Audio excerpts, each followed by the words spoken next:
Hello friends, അപ്പം മുട്ടയും പച്ചക്കറിയും ഒന്നും കൂട്ടാത്ത കൊച്ചു കൂട്ടുകാർക്ക് വേണ്ടിയാണ് ഇന്നത്തെ സ്നാക്ക്. ഇഞ്ചിയുണ്ട്, ക്യാരറ്റ് ഉണ്ട്, സവാളയുണ്ട്, ഒരു പച്ചമുളക്, കുറച്ച് കറിവേപ്പില, ഇത്ര നല്ല കുനുകുനാ അരിഞ്ഞെടുക്കുക. ഇനി നമുക്ക് ഒരു മുട്ട നന്നായിട്ട് 1-2 മുട്ട നന്നായിട്ട് അടിച്ച് അതിനകത്തേക്ക് നമ്മൾ അരിഞ്ഞു വെച്ച സാധനങ്ങളും അല്പം ഉപ്പും ചേർത്ത് നന്നായി മിക്സ് ചെയ്യുക. ഇനി ഇതിലേക്ക് നമുക്ക് 2 കപ്പ് ദോശമാവ് അതൊഴിച്ചു കൊടുക്കാം. ചേർത്ത് ഇതുപോലെ ഇരിക്കും ഇളക്കുമ്പോൾ. ഇനി ഞാനിതിലേക്ക് നെയ്യാണ് പുരട്ടുന്നത്. നെയ്യ് ഇഷ്ടമില്ല എന്നുണ്ടെങ്കിൽ നിങ്ങൾക്ക് വെളിച്ചെണ്ണ ഉപയോഗിക്കാം.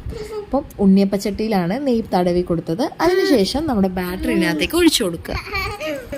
അപ്പോൾ ഇതുപോലെ കുറച്ച് ഒഴിച്ചതിന് ശേഷം ചെറിയ തീയിൽ വെച്ച്, അതായത് മീഡിയം ഫ്ലെയിമിൽ വെച്ച് ചെറുതായി ചുട്ടെടുക്കുക.